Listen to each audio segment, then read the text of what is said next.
As the trade war over tariffs persists, so does the fear of a possible recession. The Federal Reserve Bank of New York reports that the total household debt is now more than $18 trillion. Home prices continue to rise even after a recent pickup in inventory, and would-be buyers aren't biting. Potential buyers are deterred by high mortgage rates and anxiety about the economy. So is the US facing a housing affordability crisis. Right now, while you're watching this video, 112 American families just received a foreclosure notice. That's how many get one every single hour. Every day, 980 families lose their homes. By the end of this year, over 357,000 American families will receive that dreaded letter. Foreclosure filings surged 18.1% in just 1 year, the highest spike since 2008. Google searches for help with mortgage have exploded to levels not seen in 16 years. 30,000 more households are now 90-plus days behind on their payments. We're still in the early stages. What you're about to see are real Americans losing everything. Let me show you what's happening at foreclosure auctions right now. No IRS liens to the best of my knowledge. Everybody would like to waive the reading, correct? Yes. Okay. All right. So this is the deal. The bank is going to enter a bid of $81,734.87, and it would take a bid of $82,500. $82,500. Okay, that's Chris at $82,500. You're going? And who's got 83? Don't bid on my house, please. Current high bid is Chris at 82.5. Anybody want to enter a bid of 83? Are you going to take my house? No, not if I can help it. Current high bid is 82.5. Anybody want to enter a bid of 83? He might finance you. No, All right, that's Chris at 82.5. Going once. That's Chris at 82.5. Going twice. Last call. Sold to Chris. What you just witnessed is the final stage of a months-long process. By the time a home hits the auction block, homeowners have typically missed 3 to 6 months of payments. Banks don't want to foreclose. It costs them $50,000 per property in legal fees and lost interest. But when someone falls behind after losing a spouse, the system shows no mercy. That $82,500 bid, it probably didn't even cover what was owed. But nothing prepares you for what I'm about to show you next. I lost my home today. I genuinely don't know what to do for my family. I spent years building plans, stocking food, building skill sets, and prepping for every kind of disaster. But sometimes life just kicks you in the teeth. I received a certified letter this morning saying that my home was sold at tax sale on September 11th. Had no idea I was behind until I got that certified letter.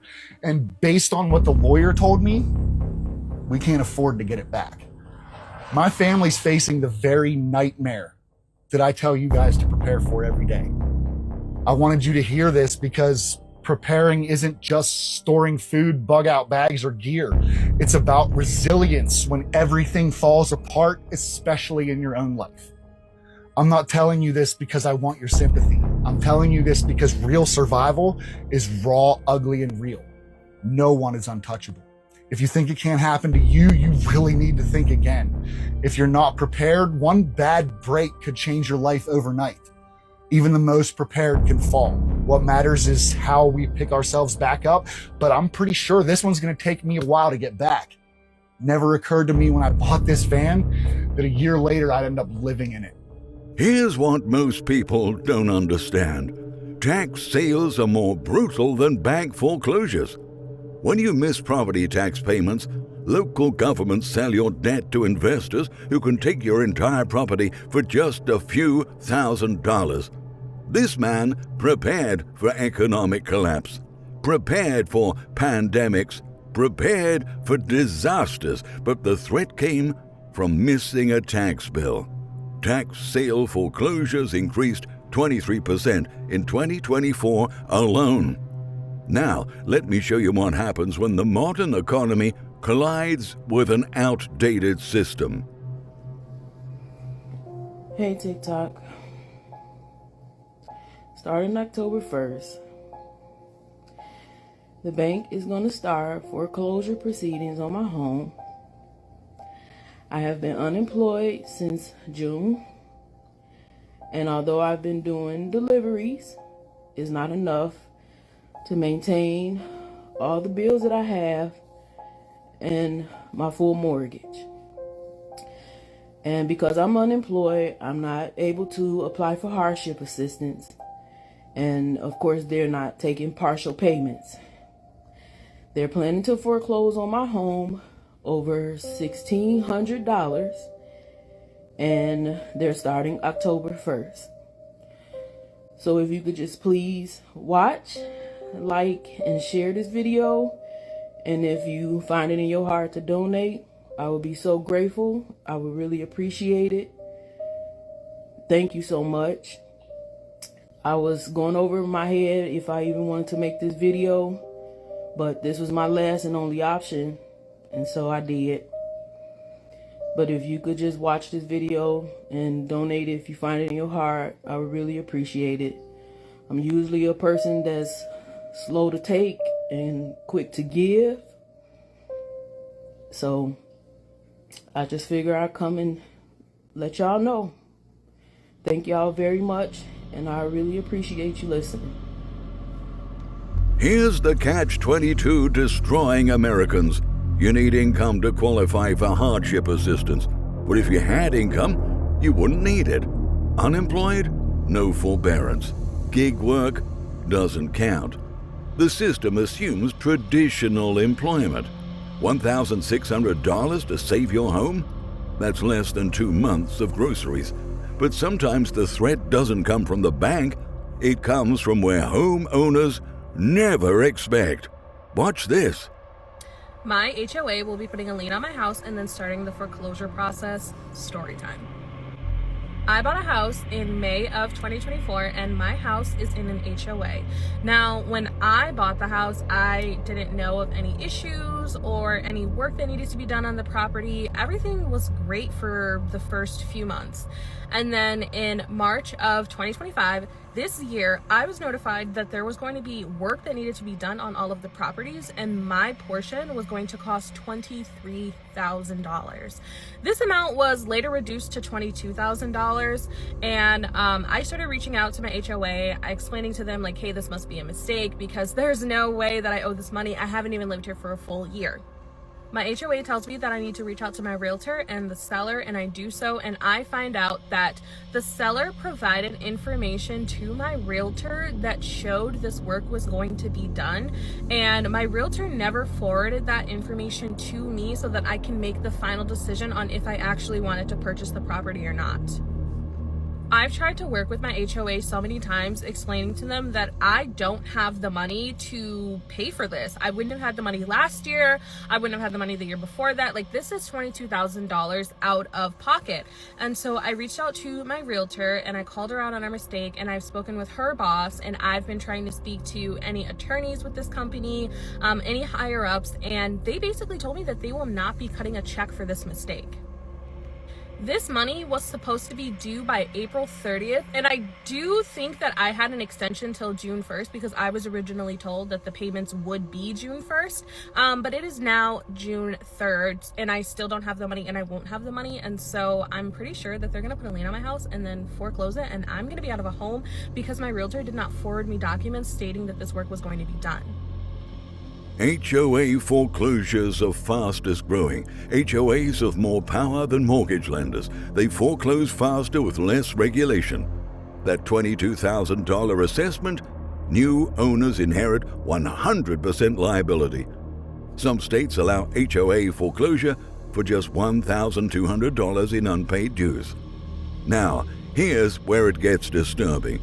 Even families with six-figure incomes are struggling. Me and my wife went and did the pre-approval process for a mortgage loan yesterday, and What the fuck are you talking about? Doesn't upset me for us because we aren't the average American family. I work a very niche job in the oil field. I make a very good income. My wife is a nurse. She does very good for herself, and combined, we have a very comfortable living in our home. But for the average American, this is way fucking far out of reach. In our area, we live in East Texas, okay? A good home is gonna be at least $400,000, if not $450 to $500, okay?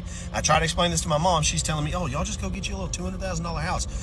Mama, these $200,000 houses are fucking rundown shack. We're looking at the numbers, looking at our income, looking at our credit, and they have us at $450,000, 5% down, which is $22,000. Thank God we got a little bit of money saved.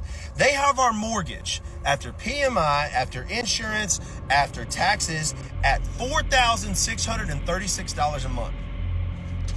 What the fuck are you talking about, okay? And the thing is, we could afford it. We actually could afford to spend that money on a mortgage every month. But a $5,000 mortgage? Who are y'all selling these fucking houses to? Because we are outliers, okay? Not everybody is fortunate to have the jobs that we have. What about the regular fucking families that bring in combined $100,000 a year? They will never qualify for this. What the fuck is happening? Back in 1970, the median home price was 2.3 times median income. Today, it's 5.8 times.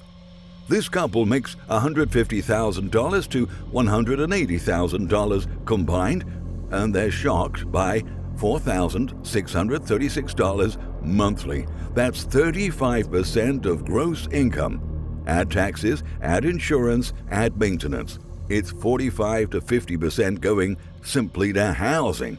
If they can barely make it work, how can $100,000 households compete? And speaking of hidden costs, the silent killer nobody talks about. Tell me why I have a $219,000 house loan, but my mortgage is $3,300 a month. Like $3,300 every month with a $219,000 loan. It's because my damn property taxes are $1,500 a month. $18,000 a year in property taxes. Welcome to New York. You think you locked in costs with a fixed rate mortgage? Wrong. Property taxes increase indefinitely. This homeowner pays $18,000 yearly, 60% of the payment on a $219,000 loan. Northeast suburbs now exceed $30,000 annually. You're renting from government even after paying off your mortgage. This brings us to a term quietly taking over American households. A lot of people cannot make progress financially because they are house poor and they probably don't even know it. Being house poor is when you own a home that you cannot afford. What does that look like? When you have a payment that is a very big percentage of what you make monthly and all you can afford basically is to pay the mortgage. By the time you cover all your house expenses, you are basically left with nothing. I think it's important to talk about this because people are under the impression that as long as you own a home, you're winning. And that is not the case. If you are owning a home stressed out because by the end of the month, you have nothing left, you cannot afford that. That is what we call you bought too much house. With your monthly income, you should be able to pay your mortgage, set money aside, invest, basically still have a life, right? And not feel like you're drowning and not feel like you can't breathe. The biggest, smartest way to do this is waiting to buy a house when you are ready. Not when the pressure is, when are you going to buy a house? When are you going to buy a house? Oh, everyone buys a house when they get married. Why aren't you? No, you need to buy a house when you're ready. Doing this when you're ready looks like this. You should be debt free. You should have an emergency fund and you should aim to have a really good down payment. 5, 10, 15, 20% down. And that will give you margin. That will give you breathing room. That will make sure you are doing this the right way. So don't let anyone pressure you into this. Buying a house is the biggest expense you're ever going to make, at least for most of us. Make sure you're doing this the right way. Experts recommend 28% of gross income on housing. Cross 40%, your house poor. The home owns you. Studies show housing stress correlates with depression, anxiety, divorce. Traditional narrative assumes house prices rise, but 36 states see home values declining now. And just when you think you've budgeted for everything, another expense explodes. Is it just me, or is life in Louisiana becoming a daily struggle? Between insurances like homeowners insurance, car insurance, it is so expensive to live. We just got our renewal for our homeowners insurance, and it almost doubled. And I'm not talking about doubled from like when we first bought the house. No, doubled from when it already like quadrupled last year. Just something has to give sooner or later because people cannot afford this. And before you come out and you be like, there's other places you could live. No, there's not. The food here is just too good. Louisiana, Florida, California, insurance has become unaffordable. Climate change makes disasters more frequent. Insurers leave or raise rates 200% to 400%. Florida homeowners pay $15,000 to $20,000 annually just for insurance. People drop coverage, then they lose everything in just one hurricane. So what does this financial pressure actually look like? I'm currently the poorest I have ever been in my life. Like, yes, asset rich, homeowner, whatever. But I am, like, my mortgage is too much to deal with. It's like 60-70% of my expenses are all house related. And that's not like home improvements, renos, that's just mortgage and rates and bills. Like, that's a high amount of stress, and I feel like I have just been so anxious around my money and like my cash flow because it's not looking good, and my emergency fund has taken some hits lately with some unexpected expenses, and so I feel just like stressed. I feel so stressed, and what I like to do to de-stress is shop, and I haven't been able to shop, and then I haven't been able to do anything like renovation wise because I haven't had the budget to do anything. So here I am just spending all of my time stressing about my money that I don't have. Anyway, I've had like a month of really serious budgeting and not doing anything fun, and I feel fucking depressed. Like, it sucks. I hate it. Anyway, today I've just gone and fixed my depression. Look at these! How could I not? They started at $319.99, and I paid $150, and now I'm happy. And I love it. Like, why am I like this? I'm so happy. I'll go back to being anxious and depressed tomorrow, don't you worry. Constant anxiety, drained emergency funds, social isolation, sold as the American dream, becoming the American nightmare. Asset rich, cash poor, trapped in a house you can't afford to keep, you can't afford to sell. But some people are making a radical choice that goes against everything we've been taught. I honestly wish somebody would have told me how overrated it is to own a home. My fiance and I just sold our house. We are back to renting. I'm ecstatic. He's ecstatic. We are saving so much. We were really young and stupid when we bought our house, so I'll give you that. But the weight that has been lifted off of our shoulders is, I can't explain it. There is so much maintenance that comes with the house, and our mortgage was ridiculously expensive. I can't even say the number because I'm embarrassed. We are probably not going to buy again for a very long time, or at least until we find our forever home. Just a PSA. If you're not ready for the maintenance and the cost that it comes to own a house, don't do it. Take your time. Please take your time. Find a good realtor. This couple probably sold at a loss, but look at their relief. Home ownership propaganda says renting is throwing money away. So are property taxes, insurance, maintenance, HOA fees, interest payments dwarfing principal. For others, though, escape isn't an option. They're completely trapped. In 2022, we purchased our first townhome, and it's 2025 and our home has not gained any equity. Nothing. Nothing at all. I could go into this. I'm still so mad at myself about this. I actually got my real estate license and I was going to be a realtor. Anyways, I was the one that was the realtor for our purchase. My broker was not helpful at all. Not at all. I made such a big financial mistake. I mean, clearly, right? We have no equity in our home. We overpaid completely. Broker didn't care. She got a nice cut off of our sale. So many things went wrong, like so many things. I still can't get over it. Obviously, I'm talking about it. It's 2025. I'm still not over it. I could do a whole series of like this, but it's insane. Anyone have any advice on how to get over these things? Because don't know how to forgive myself for this financial mistake. Reality for anyone who bought 2021 to 2023 at peak prices. They bought at the top with low down payments. Now they are underwater. To sell needs $20,000 to $40,000 just for realtor commission.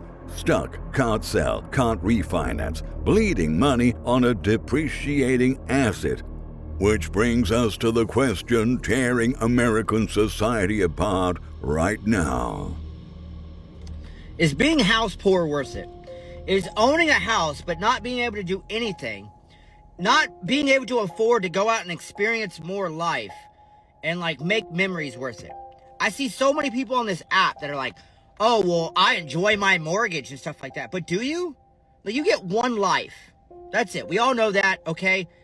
And to be stuck at home for maybe even, just say the next 10 years, doing really nothing, watching Netflix and rotting away, is it really worth it?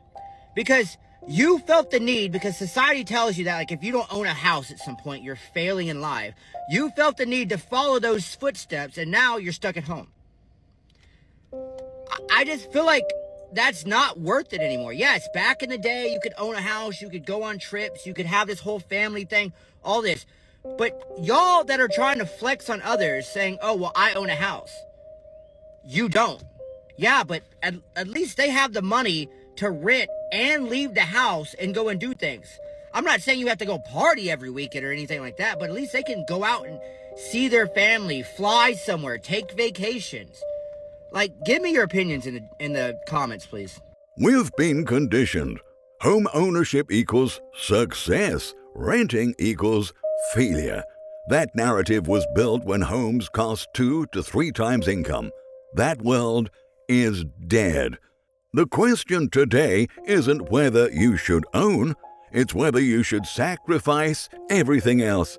Your house or your life, your assets or your experiences, equity or memories. The crisis is here. These aren't just statistics. They're real people losing everything. Subscribe to this channel and share this truth. Thank you for watching.